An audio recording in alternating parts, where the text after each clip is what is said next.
Assalamualaikum warahmatullahi wabarakatuh. Jumpa lagi bersama saya Adi. Pada video kali ini saya akan kembali lagi membacakan suatu kisah misteri nih, yang kali ini berjudul Pesugihan Babi Ngepet, Anaknya Menjadi Tumbal. Cerita pada kali ini ditulis oleh akun yang bernama N Laila. Perhatikan baik-baik karena ceritanya akan saya mulai.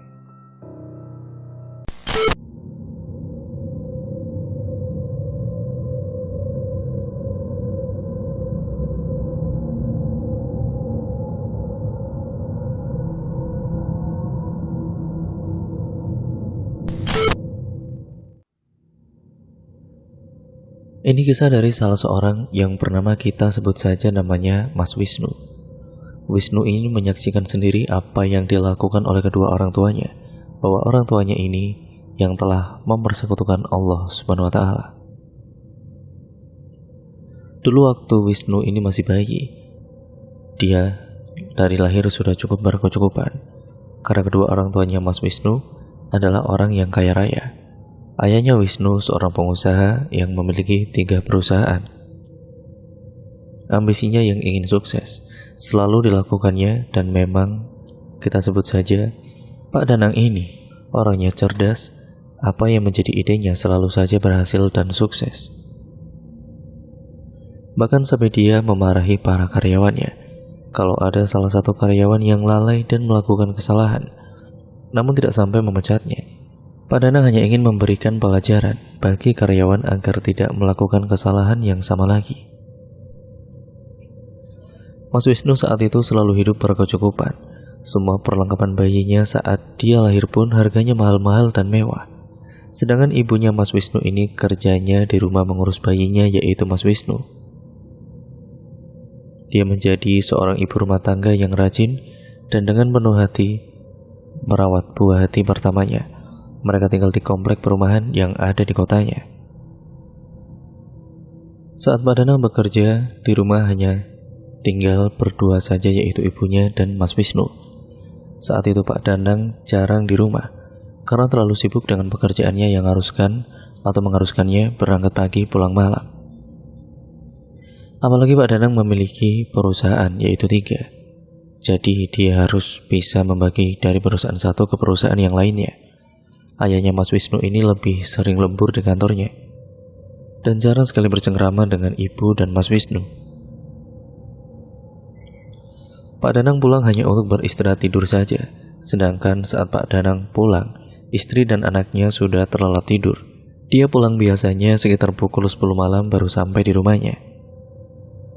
Ya meskipun begitu, Pak Danang sibuk mencari nafkah dengan bekerja keras untuk keluarga kecilnya. Bu Lilis, ibunya Mas Wisnu pun selalu mengerti dengan kesibukan Pak Danang, karena memang itu kewajiban seorang suami untuk mencari nafkah. Hari demi hari, tahun demi tahun berganti, usia Mas Wisnu semakin bertambah. Dia tumbuh menjadi remaja yang tampan, tinggi, dan putih. Mas Wisnu keturunan Pak Danang dan Bu Lilis yang berwajah tampan dan cantik. Sekarang Mas Wisnu sudah duduk di bangku SMP kelas 3 yang sebentar lagi akan lulus. Mas Wisnu mempunyai seorang kakek yang bernama Kakek Dayat. Beliau ini yang selalu menasihati Wisnu untuk selalu mendekatkan dirinya kepada Allah Subhanahu wa Ta'ala dan untuk lebih rajin beribadah serta mengaji. Pokoknya Kakek Dayat inilah yang selalu mengajarkan Mas Wisnu tentang keagamaan. Saat Wisnu ini SMP, dia setiap pulang sekolah rumahnya selalu terlihat sepi dan tidak ada orang di rumah. Karena ayah dan ibunya sibuk bekerja, sedangkan ibunya, Bu Lilis ini, selalu keluyuran dengan teman-teman sebayanya. Bu Lilis ini ikut komunitas arisan dengan teman-temannya. Ya bisa dibilang ibu-ibu sosialita lah. Ibunya Mas Wisnu setiap harinya sibuk pergi shopping dan berfoya-foya menghabiskan uang suaminya. Saat itu juga ibunya Mas Wisnu dibelikan sebuah mobil oleh suaminya. Jadi ibu kemana-mana sendiri dan selalu membawa mobil barunya. Setiap pulang sekolah, Mas Wisnu ini selalu termenung di dalam kamarnya. Kadang dia sibuk membaca buku untuk mengisi kegabutannya dengan keheningan yang menyelimutinya di dalam rumahnya. Tidak hanya itu saja, terkadang juga Mas Wisnu bermain PlayStation yang ada di kamarnya. PlayStation dia dapat dari hadiah orang tuanya karena tahun lalu dia mendapatkan peringkat 1 di kelasnya. Ayahnya Mas Wisnu ini sangat baik dan sayang kepada istri dan juga anaknya. Apa yang diinginkan pasti akan dituruti oleh Pak Danang. Terkadang, kalau Mas Wisnu bosan sekali di rumahnya, dia pergi ke rumah kakeknya. Singkat ceritanya, Bu Lilis terlihat bolak-balik ke kamar mandi dan muntah. Waktu itu pagi sekali Bu Lilis mual-mual, kepalanya pusing. Pak Danang yang melihat istrinya menjadi bingung, begitu panik dan juga cemas. "Kamu kenapa? Kita ke rumah sakit saja ya sekarang," ucap Pak Danang. Sekitaran pukul 7 pagi, ibu dibawa ke rumah sakit yang terdekat dari rumahnya. Saat itu Mas Wisnu tidak ikut mengantarkan ke rumah sakit karena dia harus bersiap-siap untuk berangkat sekolah. Wajah Bu Lili sangat pucat pasi pada kala itu, dan juga tubuhnya lemas tidak berdaya. Beberapa saat kemudian Pak Danang dan Bu Lilis akhirnya sampai juga di rumah sakit. Bu Lilis kemudian langsung diperiksa oleh dokter. Dan ternyata, kata dokter, Bu Lilis tengah mengandung. Usia kandungannya pun sudah 3 minggu. Memang Bu Lilis menyadari kalau dia sudah telat datang bulan. Mendengar kabar bahagia ini, Pak Danang dan Bu Lilis mengucap syukur karena selama ini mereka berdua telah menanti-nantikan anak keduanya. Alhamdulillah, ucap keduanya. Hari ini Pak Danang tidak berangkat bekerja karena dia ingin menemani istrinya di rumah yang masih lemas itu. Kehamilan Bu Lilis yang kedua ini benar-benar dijaga dengan baik karena tidak ingin terjadi apa-apa dengan kehamilannya. Beberapa tahun yang lalu, Bu Lilis sudah pernah hamil, namun dia mengalami keguguran. Sepulang sekolah, kali ini Mas Wisnu tidak kesepian lagi karena kedua orang tuanya berada di rumah. "Assalamualaikum." "Waalaikumsalam," jawab kedua orang tuanya dengan senyum sumringah. "Loh, ayah ibu kok di rumah tumben sekali? Biasanya juga sibuk masing-masing," ucap Mas Wisnu. "Udah, sini duduk dulu, ayah ibu mau ngomong sesuatu." Wisnu pun duduk mendekat ke arah kedua orang tuanya. Ya karena merasa penasaran.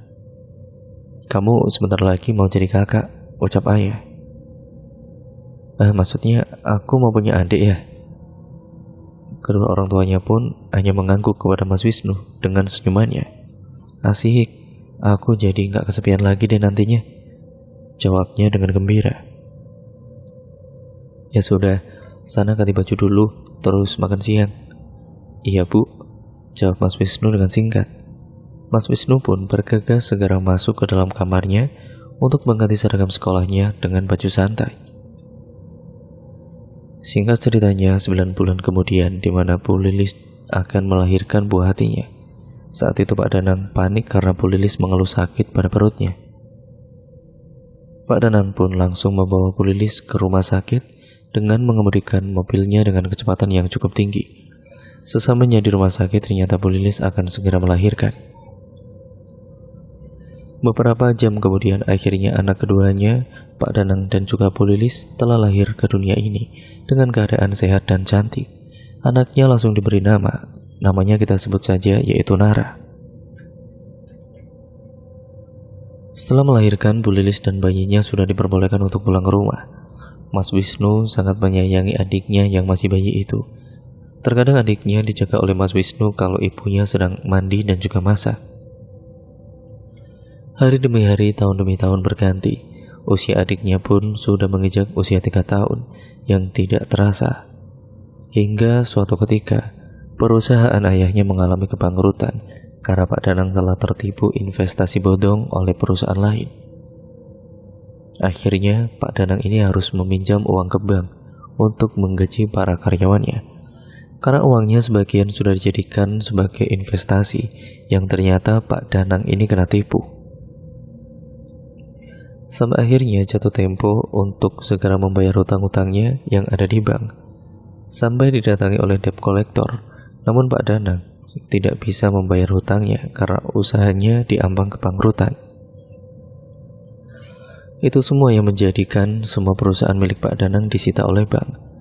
dan bahkan beberapa aset yang dimiliki oleh Pak Danang satu persatu harus dijual karena untuk mencukupi kebutuhan sehari-harinya. Pak Danang dan juga ibunya Mas Wisnu sangat terpukul menerima kenyataan pahit ini. Sampai Pak Danang stres karena keadaannya berbanding terbalik dari sebelumnya. Dulunya dia sangat kaya raya, sekarang menjadi sangat sederhana. Untuk makan saja mereka harus irit. Apalagi Bu Lilis, ibunya Mas Wisnu, ini hobinya berfoya-foya dan berkumpul dengan ibu-ibu sosialita lainnya. Namun sekarang dia sudah tidak bisa ikut-ikutan seperti itu lagi. Keadaan kedua orang tuanya ini juga yang berimbas kepada Mas Wisnu karena dia diejek oleh teman-temannya. Kala itu Mas Wisnu juga sudah lulus dari sekolah SMA-nya. Dia ingin melanjutkan sekolahnya ke jenjang perkuliahan, namun Wisnu ini bingung harus melanjutkan kuliah atau tidak karena dia tahu kalau orang tuanya sedang mengalami krisis keuangan. Mas Wisnu mencoba mempertanyakan kepada ibunya mengenai kelanjutan sekolahnya. Bu, aku berarti nggak bisa lanjut kuliah ya? Kalau gitu aku kerja saja ya Bu. Bantu-bantu ibu dan ayah, ucap Mas Wisnu. Tidak, kamu harus tetap sekolah. Nanti ibu carikan universitas yang bagus untuk kamu, jawab ibunya. Sontak Mas Wisnu terkejut mendengar jawaban dari ibunya, karena yang dia tahu kalau keluarganya sedang kekurangan. Tapi kan Bu, ibu sama ayah sedang kesusahan. Sudah, kamu tenang saja. Ayah sama ibu akan berusaha untuk menyekolahkan kamu, ucap ibunya. Terima kasih ya Bu. Iya, sama-sama, jawab ibu dengan singkat-singkat ceritanya. Akhirnya Mas Wisnu bisa kembali kuliah di universitas yang unggul di kotanya. Bahkan sekarang ayah ibunya sudah tidak stres kembali seperti waktu itu. Semua hidangan makanan yang ada di rumahnya juga sudah seperti dulu lagi, makanan yang enak-enak dan bergizi. Ini semua membuat Mas Wisnu bertanya-tanya kenapa orang tuanya bisa mendapatkan banyak uang kembali. Padahal yang Mas Wisnu tahu, orang tuanya hanya di rumah saja, tidak bekerja. Akan tetapi Mas Wisnu tidak terlalu memikirkan hal itu. Yang penting, dia bisa melanjutkan sekolahnya. Wisnu mengambil jurusan kedokteran karena sejak kecil cita-citanya menjadi seorang dokter. Hingga suatu ketika ayahnya Mas Wisnu ini pergi entah kemana, dan selalu pergi saat hari Kamis sampai Jumat. Tapi Mas Wisnu tetap diam, tidak bertanya-tanya tentang urusan ayahnya itu. Adiknya Wisnu ini sekarang sudah berusia sekitar 4 tahunan. Mas Wisnu pun sangat menyayangi adiknya. Setelah pulang kuliah, biasanya Mas Wisnu selalu mengajak Nara untuk bermain bersama.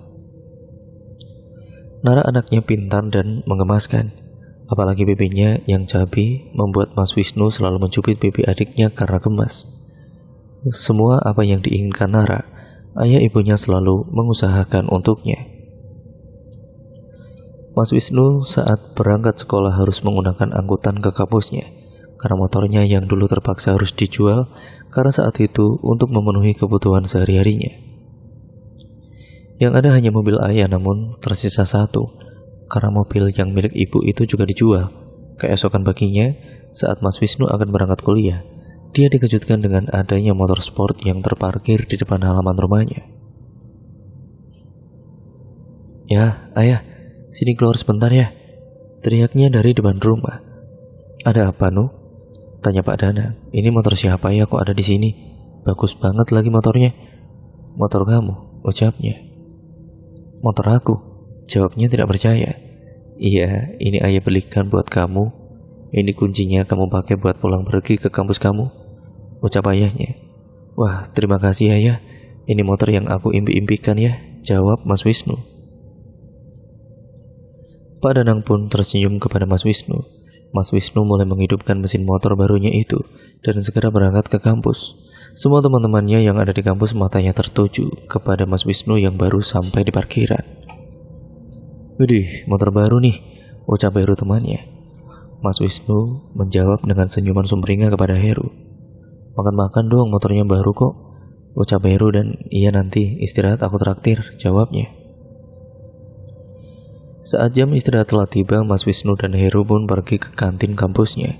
Di kantin, Heru ditraktir oleh Mas Wisnu. Ambil aja, nanti aku yang bayar, ucap Mas Wisnu dan asik. Makasih ya bro. Jawab Heru seperti itu. Kala itu Nara adiknya Mas Wisnu juga dibelikan boneka besar untuk Nara. Karena Nara sudah pernah minta saat Pak Danang mengalami kebangkrutan dan dia belum bisa membelikan boneka keinginan Nara.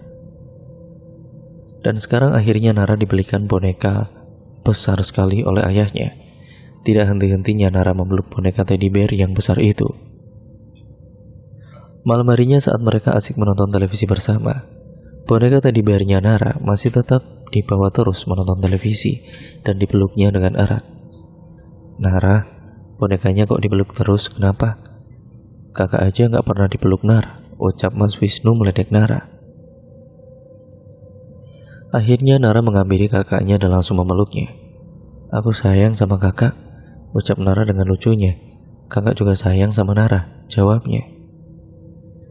Mereka pun saling berpelukan. Ayah dan ibunya pun tersenyum kepada kedua anaknya yang selalu rukun dan saling menyayangi satu sama lain. Singkat ceritanya, saat Mas Wisnu kelelahan, dia berbaring di kamar dengan terus berpikir tentang kedua orang tuanya yang tiba-tiba mempunyai segalanya kembali. Hingga akhirnya Mas Wisnu terlelap tidur dengan sendirinya. Di dalam tidurnya Mas Wisnu bermimpi buruk. Dia bermimpi berada dalam lorong panjang yang sepi tanpa cahaya, dan hanya ada cahaya samar-samar dari arah depannya. Mas Wisnu penasaran dengan salah satu ruangan yang berada tepat di depan dia berjalan. Akhirnya Mas Wisnu pun memasuki ruangan itu dengan perlahan-lahan. Dan krek, ternyata pintu ruangan itu tidak terkunci. Akhirnya dia masuk ke dalamnya. Di dalam ruangan itu terdapat kain merah yang mengelilingi dinding dan ada beberapa sesajen dan juga dupa. Tidak hanya itu, di dalam ruangan itu terdapat beberapa lilin merah yang menyala terang. Ruangan itu sangat gelap dan hanya dengan lilin merah saja sebagai penerangan ruangan itu. Tiba-tiba saja Mas Wisnu dikagetkan oleh sosok yang nampak di hadapan ruangan tersebut. Ternyata sosok itu adalah seekor babi dengan ukuran 3 kali lipat dari babi umumnya. Sontak saja Mas Wisnu pun terkaget-kaget dan dia berteriak kemudian berlari sekejang-kejangnya dari ruangan itu. Namun larinya seperti diperlambat, padahal Mas Wisnu sudah dengan sekuat tenaganya untuk berlari.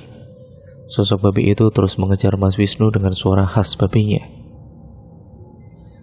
Seketika Mas Wisnu pun terbangun dengan nafasnya ngos-ngosan dan sekujur tubuhnya ini dipenuhi dengan keringat yang membasahi bajunya. Sampai akhirnya Mas Wisnu tidak bisa tertidur kembali karena mimpinya itu sepertinya. Apa arti mimpi tadi ya? Ucap batin Mas Wisnu. Keesokan paginya Mas Wisnu bangun lebih awal karena dia tidak bisa tertidur kembali. Di dapur terlihat banyak sekali makanan yang sudah disajikan.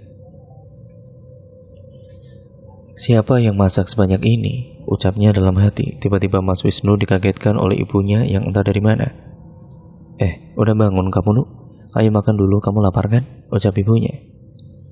Loh, ibu dari mana kok tiba-tiba di dapur? Dari toilet, Nu, jawabnya. Karena perut sudah berontak dan lapar sekali. Akhirnya Wisnu ini pun menyantap sarapannya dengan sangat lahap. Setelah sarapan, Mas Wisnu langsung segera mandi untuk berangkat ke kampusnya. Singkat ceritanya, setiap harinya Mas Wisnu selalu memimpikan hal yang sama seperti malam itu. Yaitu dia bermimpi berada dalam lorong panjang yang sepi tanpa cahaya, dan hanya ada cahaya samar-samar dari arah depannya. Mas Wisnu pun penasaran dengan salah satu ruangan yang berada tepat di depan dia berjalan. Akhirnya Mas Wisnu pun memasuki ruangan itu dengan perlahan-lahan dan krek. Ternyata pintu tersebut pun tidak terkunci dan akhirnya dia masuk ke dalamnya lagi. Di dalam ruangan itu terdapat kain merah yang mengelilingi dinding dan ada beberapa sajen dan juga dupa. Dan tidak hanya itu, di dalam ruangan itu terdapat beberapa lilin merah yang menyala terang lagi. Ruangan itu sangat gelap dan hanya dengan lilin merah sebagai penerangannya ruangan itu terus.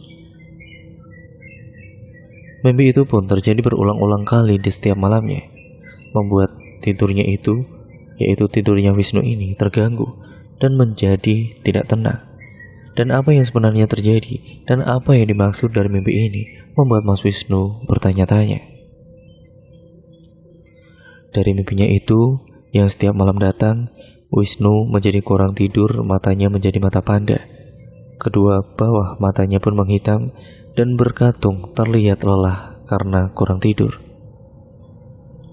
Apalagi akhir-akhir ini Mas Wisnu mendapat banyak tugas dari kampusnya, yang setiap malamnya dia harus mengerjakan hingga larut.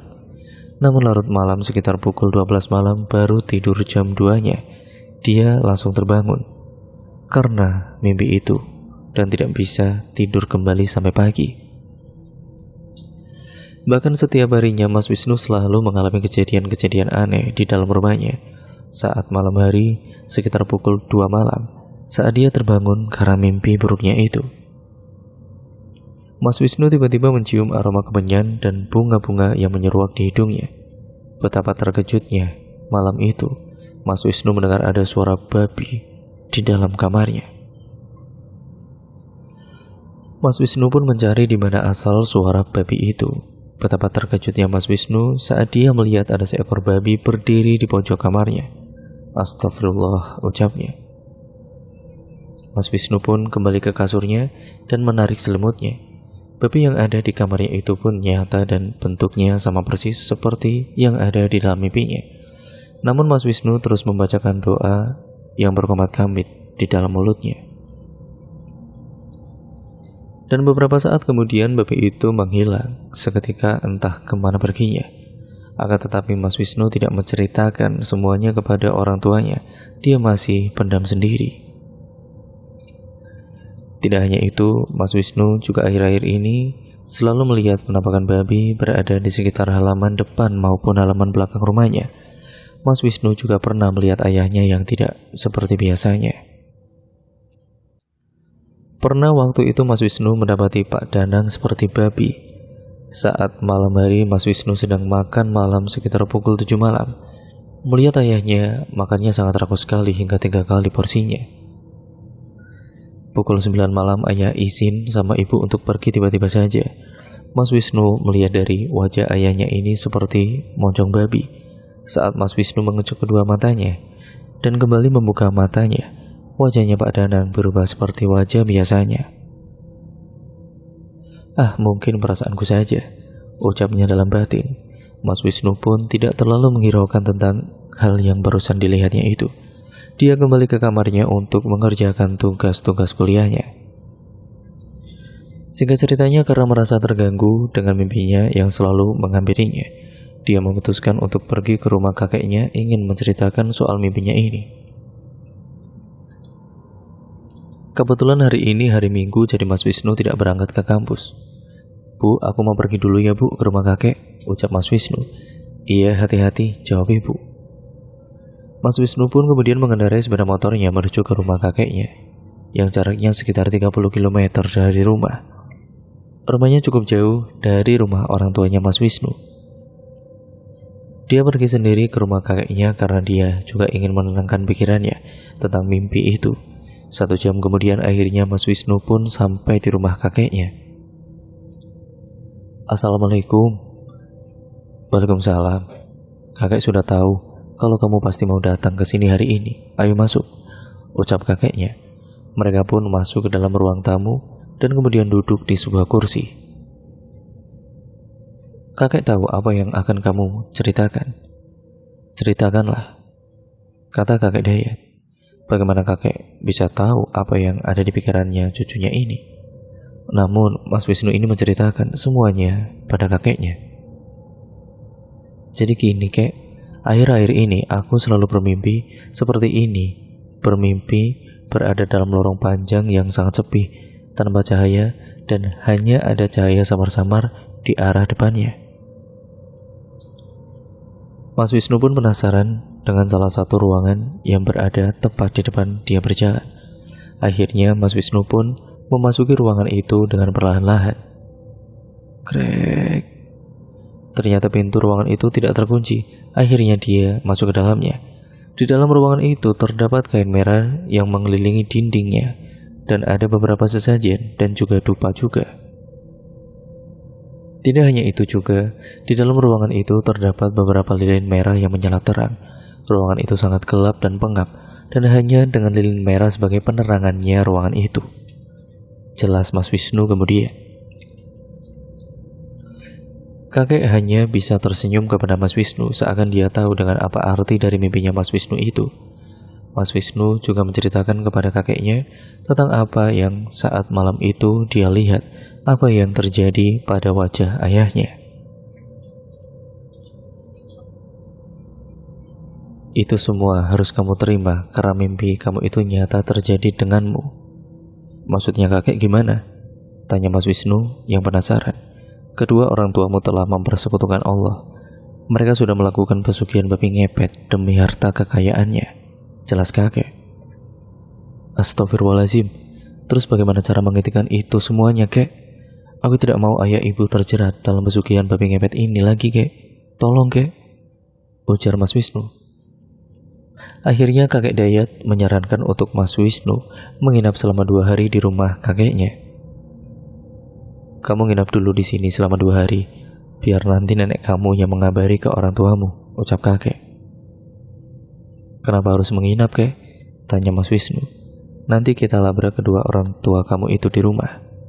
Kenapa gak sekarang aja, kek? Kenapa harus nunggu 2 hari lagi? Tanya Wisnu. Karena mereka akan melakukan ritual itu 2 hari lagi, yaitu di malam Jumat Kliwon, ucap kakek Dayat. Akhirnya Mas Wisnu pun mengikuti apa yang dikatakan oleh kakeknya untuk tinggal selama 2 hari di rumahnya. Sore harinya nenek menghubungi ibu untuk memberitahu kalau Mas Wisnu akan menginap selama 2 hari di rumah kakek Dayat. Halo, assalamualaikum. Waalaikumsalam. Iya bu, ada apa? Tanya ibunya Mas Wisnu. Wisnu mau menginap di sini, dan dia katanya selama 2 hari. Boleh kan? Ucap nenek. Iya boleh bu. Memangnya ada apa ya bu, kok sampai nginap di sana segala? Apa tidak merepotkan bapak ibu nanti? Tanya ibunya Mas Wisnu. Sepertinya Wisnu mau belajar agama dengan Dayat, ucap nenek berbohong. Ya sudah, tidak apa-apa bu. Akhirnya Mas Wisnu pun menginap selama 2 hari di rumah kakek dan juga neneknya. Mereka sudah merencanakan sesuatu tentang apa yang akan dilakukan untuk melabrak kedua orang tuanya. Selama di rumah kakeknya, Mas Wisnu juga banyak belajar tentang ilmu agama kepada kakeknya itu. Untuk Mas Wisnu, jangan pernah sesekali meninggalkan sholat 5 waktu.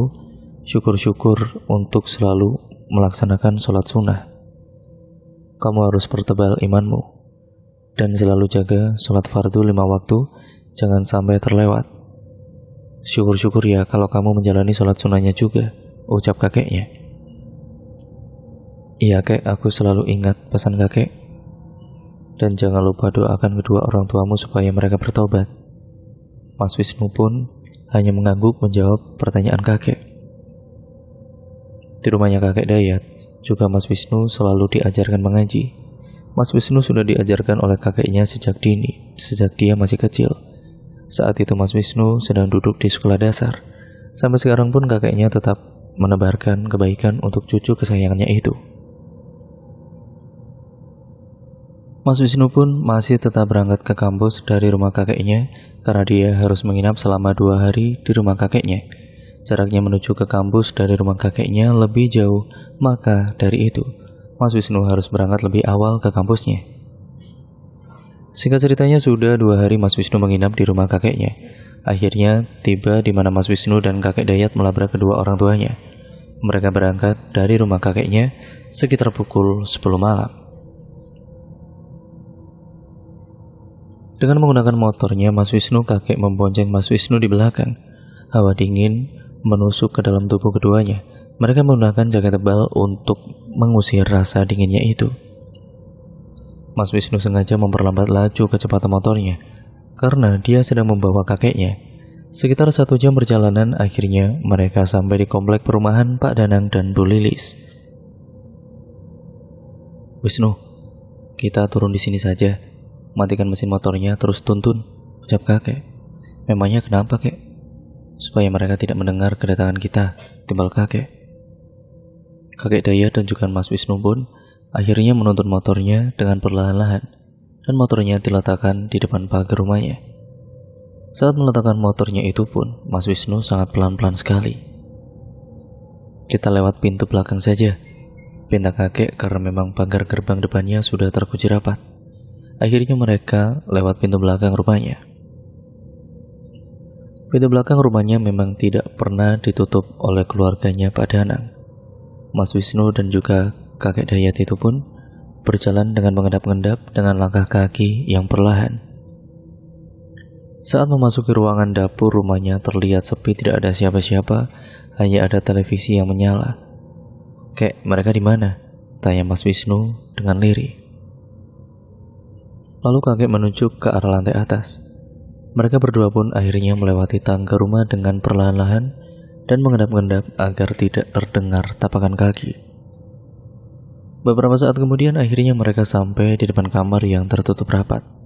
Menurut kakek, kamar inilah yang dijadikan sebagai tempat ritual pesugihannya.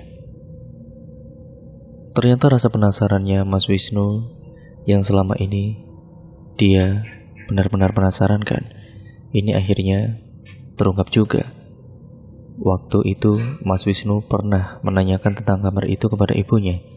Akan tetapi Mas Wisnu diberi peringatan untuk agar jangan pernah masuk ke dalam ruangan itu. Tercium bau dupa dari depan pintu ruangan itu dan juga kembang-kembangan yang menyeruak. Kakek dan juga Mas Wisnu pun saling memberikan kode untuk segera mendobrak pintunya dengan hitungan 1, 2, dan 3. Mereka mengambil ancang-ancang di depan pintu tersebut dan kakinya mereka bersiap-siap untuk mendobrak. Dan brak, akhirnya pintu bisa terbuka dengan suara yang cukup keras dan mengagetkan kedua orang tuanya Mas Wisnu. "Ayah, ibu, apa-apaan ini?" teriak Mas Wisnu dengan gemetaran. Pak Danang dan juga Bu Lilis panik saat melihat kedatangan mereka. "Hentikan, Danang. Hentikan ini semua. Ini semua musyrik, Danang," teriak kakek Dayat. Kedua orang tuanya pun hanya terdiam dan seakan menyesali perbuatannya. "Kamu dapat ilmu dari mana semua ini?" timbal kakek. Lalu kedua orang tuanya Mas Wisnu ini bersimpuh di bawah lututnya kakek Dayat dengan meneteskan air matanya. "Maaf Pak, maaf.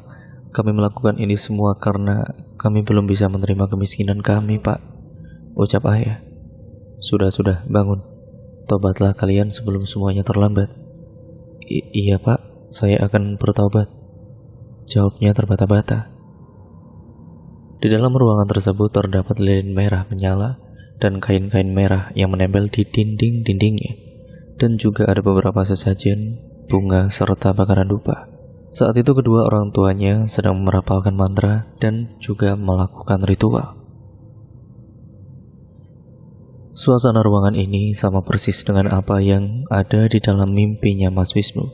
Ternyata mimpi itu adalah sebuah tanda yang dikirimkan oleh kakek kepada Mas Wisnu. Karena untuk memberi firasat Mas Wisnu untuk datang ke rumah kakek Dayat. Malam itu ritual Pak Danang dan Bu Lilis gagal karena sudah dilabrak oleh kedua orang tuanya. Kakek Dayat menginap di rumahnya Pak Danang. Sebelum tidur, kakek memberikan wejangan kepada kedua orang tuanya. "Kalian seharusnya tidak boleh melakukan hal yang sangat dibenci oleh Allah, karena ini semua perbuatan yang mempersekutukan Allah," ucapnya. Ayah dan ibunya Mas Wisnu pun hanya bisa meratapi dengan tangisannya dan terdiam. "Sebaiknya kalian semua segera bertobat dan meminta maaf kepada Allah. Jangan meminta maaf kepada saya.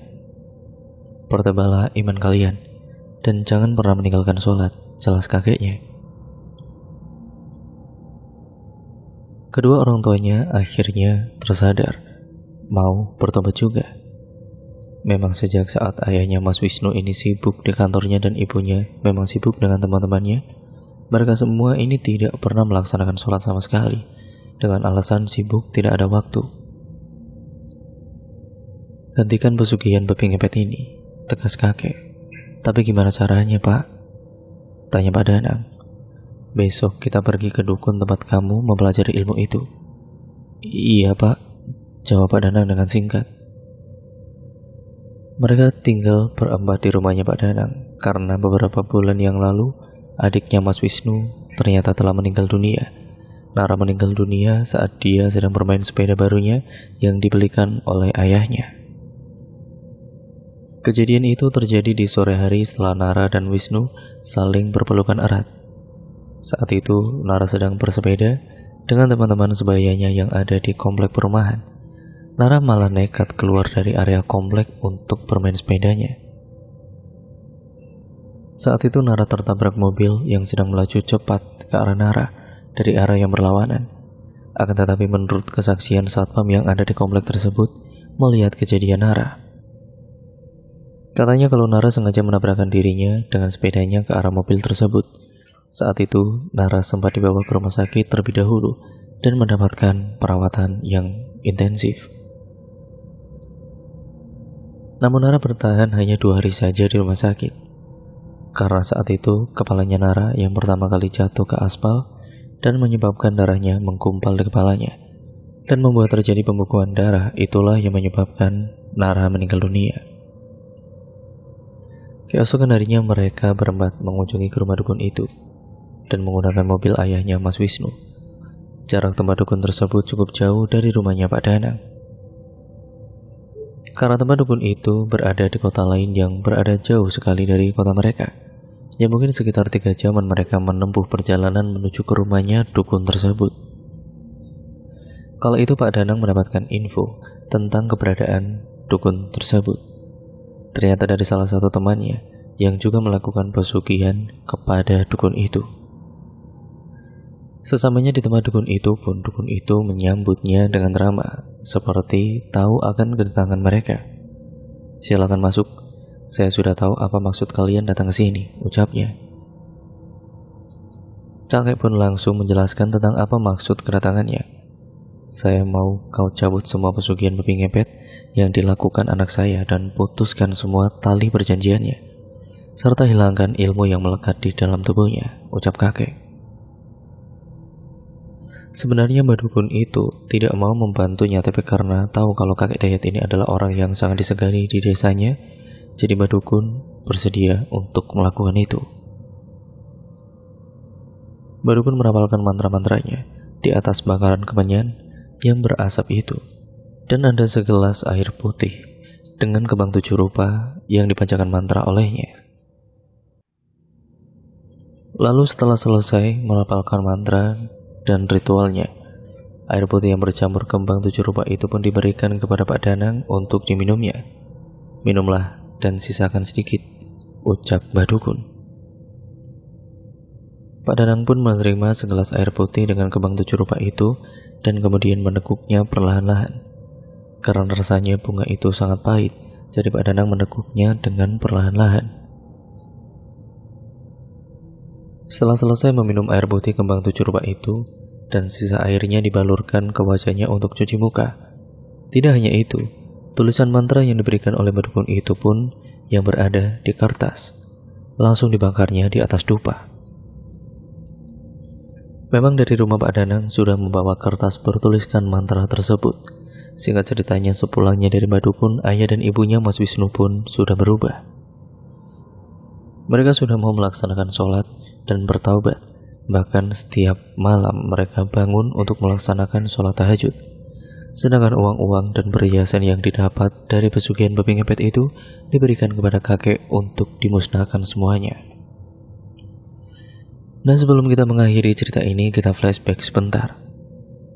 Kala itu saat Pak Danang mengalami kebangkrutan hingga stres, Pak Danang ini menemui teman lamanya, dan temannya inilah yang menyarankan Pak Danang untuk melakukan pesugihan babi ngepet itu. Hari itu juga Pak Danang di antara temannya itu yang bernama kita sebut saja Pak Murad. Pak Murad mengantarkan Pak Danang yang dipercaya sebagai dukun pesugihan. Karena sudah banyak warga dari berbagai kota yang melakukan pesugihan kepada dukun tersebut. Sesamanya di rumah dukun tersebut, Pak Danang sebenarnya sedikit ragu dan juga takut karena dia tidak pernah melakukan hal-hal tersebut. Apalagi bapaknya, kakek Dayat ini salah satu orang yang mumpuni dan disegani oleh warga sekitarnya. Itu yang membuat Pak Danang untuk berpikir 2 kali untuk melakukan pesugihan babi ngepet ini. Mbah Dukun mempersilahkan mereka duduk di hadapannya. Namun Mbah Dukun seperti sudah mengetahui apa maksud kedatangan mereka. "Saya sudah tahu apa maksud kedatangan kalian ke sini," ucapnya dengan senyum ramah. "Iya Mbah, ini teman saya mau melakukan pesugihan babi ngepet," ucap Pak Murad. "Apakah kamu sudah yakin untuk melakukan ini?" tanya Mbah Dukun kepada Pak Dadang. Seketika Pak Danang menjawabnya dengan tegas dan serius bahwa dia yakin untuk melakukan pesugihan ini karena dia tidak sanggup untuk hidup miskin, karena sudah terbiasa hidup berkecukupan atau kaya raya. Apalagi saat itu mendengar ejekan dari tetangganya yang membuatnya sakit hati. Waktu itu juga Pak Danang merasa tidak berguna karena Nara anaknya meminta dibelikan boneka teddy bear besar sama sepeda seperti anak-anak tetangganya saja tidak mampu untuk dia belikan. Itulah yang membuat Pak Danang yakin untuk melakukan pesugihan itu dan mengesampingkan tentang bapaknya yaitu kakek Dayat. "Iya Mbah, saya yakin. Yakin sekali Mbah. Bagaimana caranya Mbah?" ucap Pak Danang. "Kalau begitu kamu besok datang lagi ke sini," ucap Mbah Dukun. Keesokan harinya Pak Danang pergi ke tempat Mbah Dukun itu sendirian dengan mengemudikan mobilnya. "Kamu pergi ke kuburan keramat nanti malam pukul 12 malam. Kuburan itu letaknya berada di seberang sana." "Lalu bagaimana lagi Mbah?" tanya Pak Danang. "Kamu lakukan ritual dengan bersemedi di depan pohon besar yang ada di makam tersebut," ucap Mbah Dukun. Akhirnya Pak Danang menginap di rumahnya Mbah Dukun itu untuk melakukan ritualnya. Malam harinya sekitar pukul 12 malam, Pak Danang akhirnya datang ke kuburan tersebut sendirian dan duduk bersila di depan pohon beringin besar untuk bersemedi, dan dia juga membawa kertas yang bertuliskan mantra untuk ritualnya itu. Dan pada saat itu, Pak Danang membacakan ritual tersebut dengan husuknya.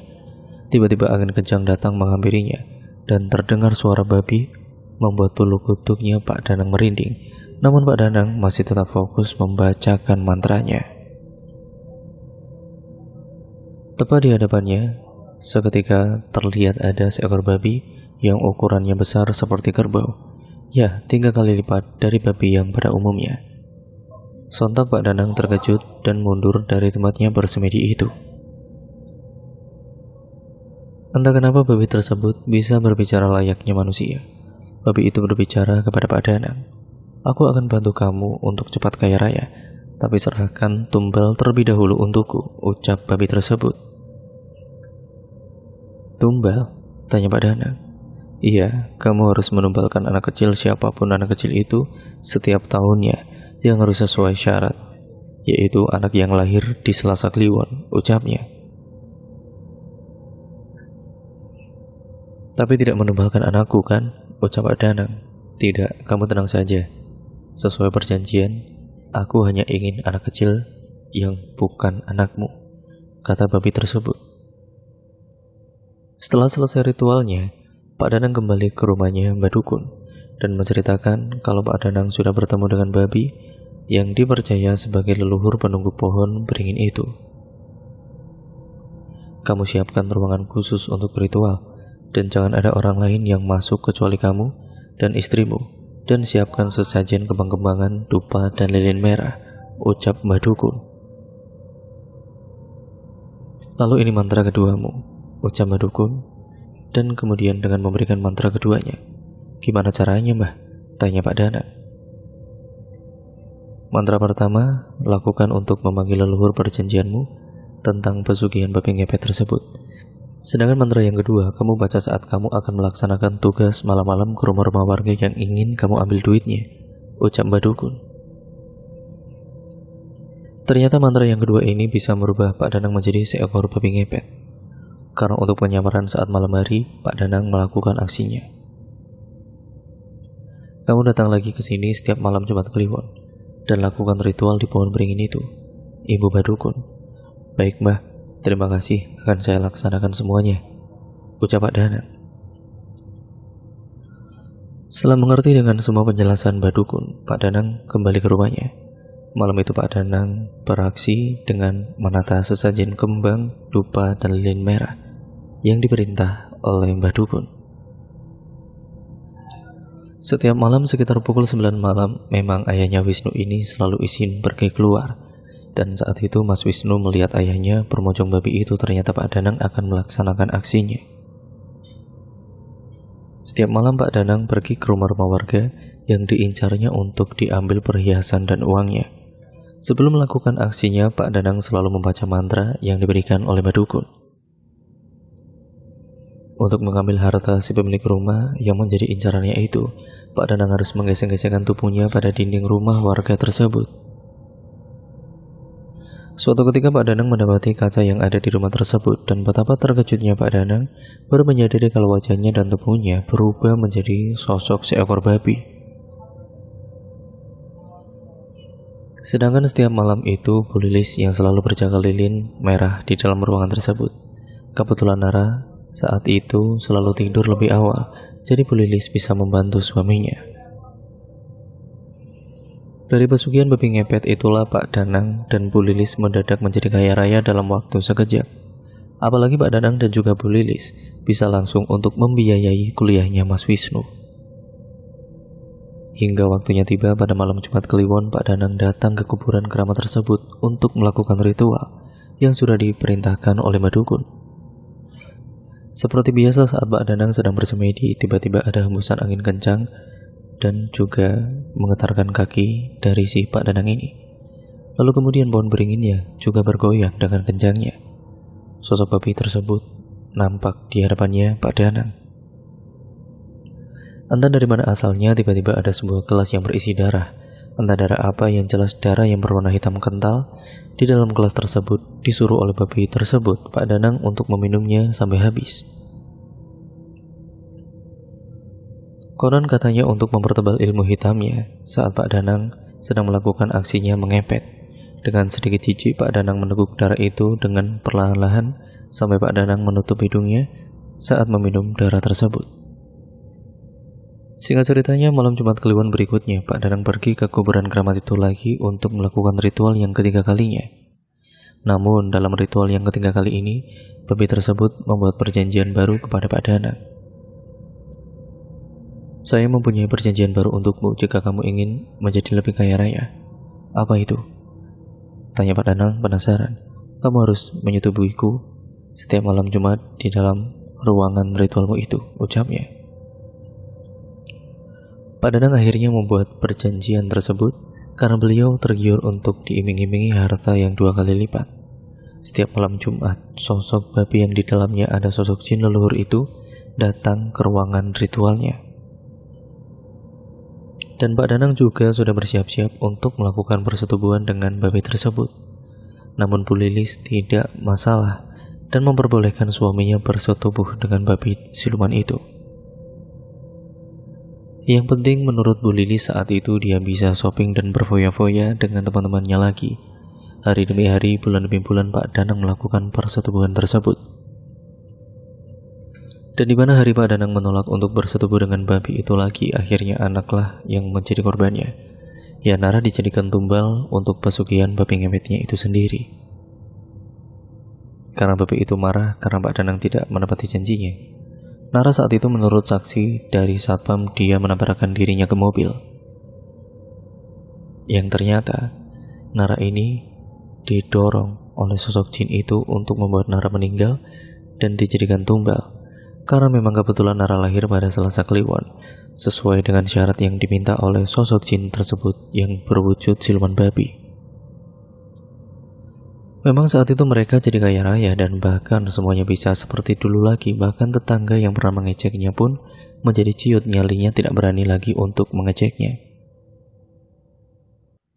Dari kejadian dilabrak oleh bapaknya itulah Pak Danang dan Bu Lilis menjadi sadar kembali dan telah kehilangan anak perempuannya yang selalu dimanja oleh mereka semua. Mereka akhirnya baru menyesali sekarang dan mereka sudah bertobat. Sekarang mereka semua hidup dengan sederhana dan dengan rajin beribadah. Rezeki mereka selalu saja lancar, apa saja yang ada dan juga apa saja yang dilakukannya. Pak Danang dan juga Bu Lilis pun sekarang membuka usaha toko dan alhamdulillah selalu ramai pembeli. Sedangkan Mas Wisnu sekarang dia sudah menikah dan sudah dikaruniai anak perempuan cantik. Pak Danang dan Bu Lilis pun sangat menyayangi cucunya yang lucu itu. Dari cerita ini semoga kita bisa mengambil hikmahnya untuk janganlah pernah kita untuk mempersekutukan Allah SWT, dan jangan pernah melakukan perjanjian dengan jin atau iblis dan sejenisnya. Karena sebagai manusia, kita hanya akan ditipu oleh si jin ini. Ya karena jin itu kan selalu licik dan juga tidak selalu sesuai dengan apa yang diharapkan kita. Dan jangan sampai keluarga atau orang-orang yang kita sayangilah yang menjadi korbannya nanti. Dan cerita pun akhirnya selesai sampai di sini ya teman-teman. Dan terima kasih untuk kalian semua yang sudah menyimak video kali ini. Jangan lupa like, comment, dan share video kali ini serta subscribe. Sekian dan terima kasih, kurang lebihnya mohon maaf. Wassalamualaikum warahmatullahi wabarakatuh.